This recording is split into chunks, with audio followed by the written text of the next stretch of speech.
Hi, in exercise P6 we have a very interesting challenge.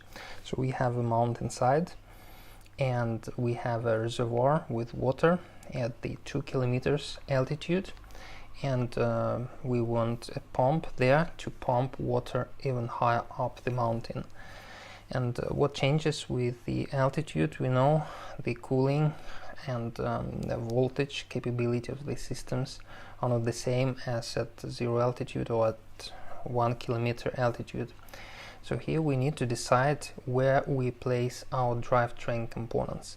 So one variant is of course to place it at the bottom where we have the 10 kV source of voltage. So then the cable would be very long, it would be 2 kilometers 600 meters altogether to the place of the pump installation.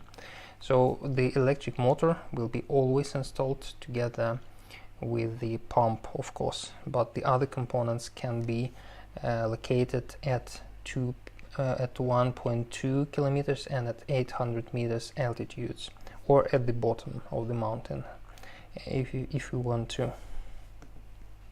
So as I said, the electric machine is coupled to the pump, so they are installed together at the 2 kilometers altitude.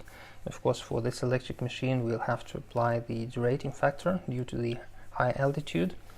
For the transformer and the frequency converter, we need to make an assumption in this exercise that they are installed together, so the cable between them will be really short. So we have this choice to install the frequency converter and transformer together with the electric machine by the electric machine.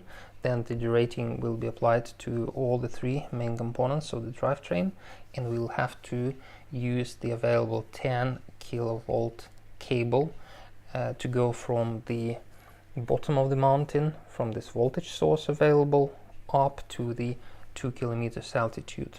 That would be the first variant. Then the second variant, to install the transformer and the frequency converter at 1200 meters altitude. The third alternative is to install them at 800 meters altitude, and the last alternative to put them next to the voltage source. So let's see what parameters we should put in DriveConstructor. Of course, first the specification of the pump should be in place, and then we see that the cable in this first calculation is short. It is not the real one, so 30 meters wouldn't be enough for most of the cases.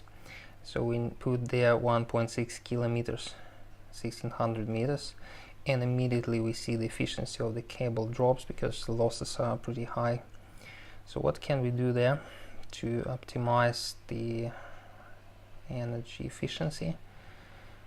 So we can try different cable cross section, not 70 but 95 millimeters square. And then we see that efficiency immediately improved by almost 10%. But of course the price of this cable will be higher. So if we further want to increase the cross section of the cable, then the price of the cable will grow and efficiency will grow as well, will improve as well.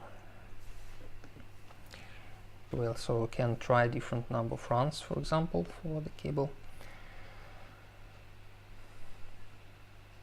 But next is a frequency converter, what we can and should tune up.